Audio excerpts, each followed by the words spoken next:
The Secret of the I Am by William Walker Atkinson.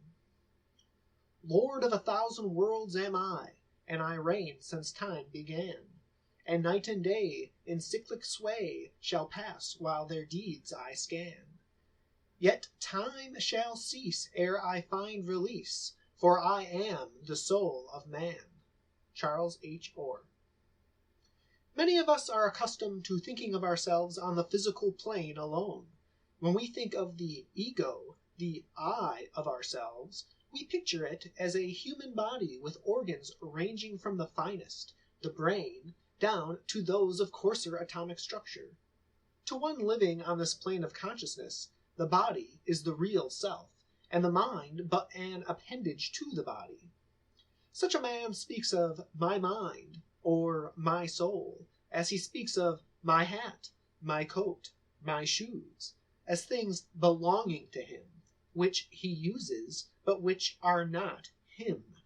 To him, the body is the real man, the mind something useful to the body, the spirit a nebulous hypothetical something of which he has but a hazy idea and no consciousness. He lives on the physical plane alone. Others picture their I as intellect or mind, having control of the body and its organs, and having its abode in the brain, or brains, of the human being. To these people, the intellect is the real self. In fact, to many of this class, the intellect is elevated to the position of God, and they bow down and worship it. They realize the subjection of the body to the mind, and are aware of the wonderful power of the latter over the particular body under its control, the bodies of others, the minds of others. To them, the intellect is the highest self, identical with the spirit. They are conscious of the wonderful workings of the mind, but are conscious of nothing higher. To them, death seems to end all, their idea of mind being that it is a product of the brain. Others feel that somehow, somewhere, their intellect will maintain its existence, but it is merely a belief or hope, based upon the words of others who have claimed authority to speak. They have no consciousness of pre-existence or future existence, no perception of that real self which knows itself to be eternal. A third class have so far progressed along the path of life that they have crossed the borders of a new plane of consciousness. They are in a strange land. They see no familiar landmarks. They do not recognize the country that lies before them.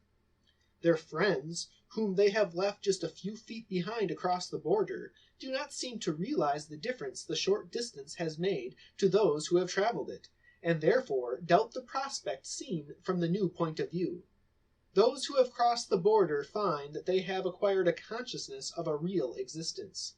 The I consciousness has passed beyond the intellectual plane, and is able to look back to that plane and the one still further back, the physical plane. I recognizes the value of both mind and body, but regards them both as but instruments, tools, or servants with which to work. I feels that it has existed from the beginning, if beginning there was, and will exist until the end, if end there be. I feels a keen pleasure in mere existence, in the now. I knows itself to be a part of the whole thing, knows that the universe is its home. I knows itself to be a tiny drop of spirit from the great spirit ocean, a ray from the supreme sun, a particle of the divine being encased in a material body, using that body and a force called mind with which to manifest itself. I does not at present understand all things, far from it. It has not as yet been able to bring its tools to that degree of perfection. It merely knows that it is, and has always been, and always will be. I allows intellect to indulge in speculations, but contents itself with the knowledge that it is. It frets not itself with the problems of the past or future, but lives in the now, and knows itself to be a part of the whole. I knows that it cannot be destroyed or injured, that it exists in accordance with law, and that law is good, and asks no further light at this time, knowing that in its progress through matter, discarding sheath after sheath, more knowing will surely come. It says trustfully and confidently to the Absolute, "Thy will be done." Knowing itself to be immortal, I has no fear of the death of the body. One body is as good as another to it. It is willing to lay aside the body as it does a coat, when it has outworn or outgrown it. Knowing itself to be impregnable to harm, I has no fear thought. It fears nothing. Knowing that the law is working for development, always for ultimate good, I is not disturbed by the cares, troubles, and sorrows of life. It knows them for what they are. The body may be in pain, the mind may be burdened with sorrow, but I, knowing, smiles. I knows itself to be one with the I of all living creatures, and knowing this cannot manifest hate, fear, envy, jealousy. It cannot despise or condemn. These and other feelings of the old life drop out from the person like a discarded mantle when I mounts its throne. I recognizes that others may not have progressed so far on the path as itself, but knows them to be but fellow travelers on the same road, who are doing the best they know how, considering their stage of the journey. I recognizes ignorance, not evil. I has but one feeling toward mankind and the whole living world: love. Love and camaraderie for even the last man, for it knows that that last man cannot be left out of the great scheme of life. I knows that it has traveled a long road leading to its present position, and that all life is traveling the same.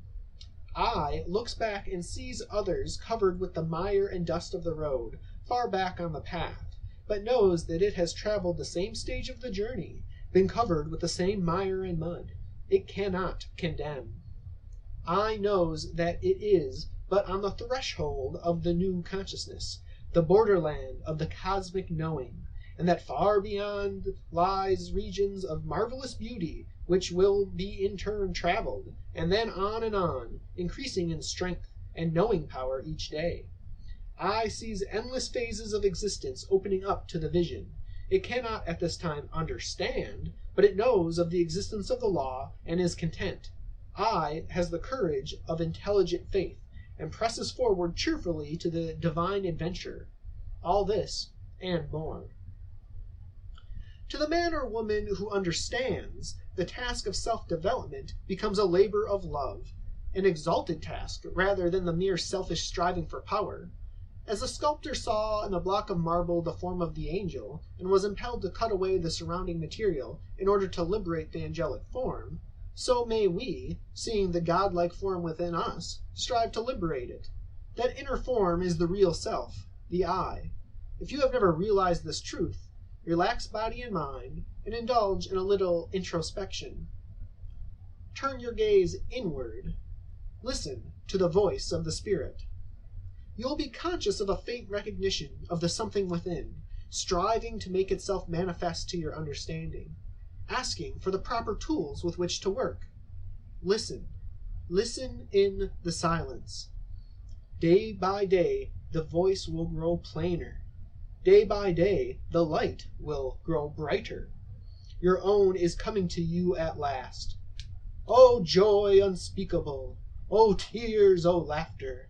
After long ages, you are coming in sight of the promised land. Know yourself, O man. Know that you have within you the divine spark, to with both body and mind are but servants. Knowing that your body is the temple of the living Spirit, and respected as such. Know that your intellect is but the instrument of the manifestation of the Spirit, the I. Do not crawl on your belly like a worm. Do not humble yourself in the dust and call upon heaven to witness what a despicable creature you are. Do not call yourself a miserable sinner worthy only of eternal damnation. No! 1,000 times no! Rise to your feet. Raise your head. Face the skies. Throw back your shoulders. Fill your lungs with nature's ozone. Then say to yourself, I am. Man has acquired a wonderful power when he can understandingly say, I am, a part of the eternal life principle. I am, created in the divine image. I am, filled with the divine breath of life. Nothing can hurt me, for I am eternal. The first requisite for the acquirement of an understanding of the law is the recognition of the existence and the power of the real self, the I. The more complete the recognition, the greater the power. Special directions for the acquirement of this facility of recognition cannot be given. It must be grown into and felt, rather than reasoned out by intellect. You will not be long in doubt as to whether or not you are on the right track. If you are right, you will begin to realize it at once. You will have glimpses of it, and then it may slip away from you for a while, but fear not, you cannot escape it in the end. You will feel that your body is but a garment, which, whilst covering you temporarily, is not you. You will find that you are separate and apart from your body, although for a time living in it. You will feel that you could as well live in some other body and still retain your sense of individuality. You will realize then, even your mind is not you, but is merely the instrument through which you manifest yourself, and which, being imperfect, prevents the complete expression of the spirit. In short, when you say or think, I am, you are conscious of the existence of your real self, and feel the growth of a new sense of power within you. This recognition of the self may be faint, but encourage it, and it will grow. And while growing, will manifest itself to your mind by impressing upon the latter the knowledge of the proper plan for further development. It is another example of, to him that hath shall be given. This mere calling of their attention to the fact will awaken the first glimmer of recognition in some. Others will find it necessary to reflect upon the idea and to awaken to a recognition of the truth more slowly. Some will not feel the truth. To such I say, the time is not yet ripe for your recognition of this great truth, but the seed is planted, and the plant will appear in time. This may seem like the veriest nonsense to you now, but the time will come when you will admit its literal correctness. You will find that a desire has been created that will cause a mental unrest until more light is received. As Walt Whitman says, my words will itch in your ears till you understand them. As Emerson says, you cannot escape from your good. To those who feel the first indications of the awakening of the spirit, I say, carry the thought with you, and it will unfold like the lotus, naturally and gradually. The truth, once recognized, cannot be lost, and there is no standing still in nature. What has been said is but a faint hint of a mighty truth, which nestles in the bosom of the esoteric teachings of all religions, in the philosophies of the Orient and of ancient Greece. You will find it in the songs of the poets, in the writings of the mystics. The advanced science of this age touches it without recognizing it fully. It is not a thing that can be well conveyed by words. It is not easily comprehended by purely intellectual processes. It must be felt and lived out by those who are ready for it, those for whom the time has come. It has been known to the few throughout all ages and in all times. All races have known it. It has been handed down from teacher to pupil from the earliest days. It is that truth which Edward Carpenter refers to when he says, "Oh, let not the flame die out, cherished age after age in its dark caverns, in its holy temples cherished. Fed by pure ministers of love, let not the flame die out." It is difficult to convey even a hint of this truth to any but those who are prepared to receive it. To others it will seem to be arrant folly. As Emerson says, "Every man's words, who speaks from that life, must sound vain to those who do not dwell in the same thought on their own part. I dare not speak for it. My words do not carry its august sense.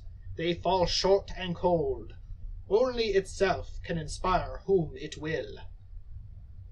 Yet I desire, even by profane words, if sacred I may not use, to indicate the heaven of this deity, and to report what hints I have collected of the transcendent simplicity and energy of the highest law. If you prefer to try to solve the problem of life, the riddle of the universe, by scientific investigation, by exact reasoning, formal thought, mathematical demonstration, by all means follow this method. You will be taught the lesson of the power and the limitations of the human intellect. And after you have traveled round and round the circle of thought, and find that you are but covering the same ground over and over and over again, after you have run into the intellectual cul-de-sac, the blind alley of logic, after you have beaten your wings against the cage of the unknowable, and fall exhausted and bruised, after you have done all these things and have learned their lesson, then listen to the voice within. See the tiny flame which burns steadily and cannot be extinguished. Feel the pressure of the something within, and let it unfold. You will then begin to understand that as the mind of man developed by slow stages from mere sensation to simple consciousness, from simple consciousness to self-consciousness in its lower and higher degrees, so is there a consciousness higher than we have heretofore imagined in store for man, which is even now beginning to manifest itself. You may then understand that there may be an intelligent faith that knows, not simply believes. These and other lessons you will learn in time, and when you have reached the stage where you feel the promptings of the higher reason and live in accordance therewith, you will say with Carpenter, "Lo, the healing power descending from within, calming the enfevered mind, spreading peace among the grieving nerves. Lo, the eternal Saviour, the sought after of all the world, dwelling hidden, to be disclosed within each. O joy insuperable!"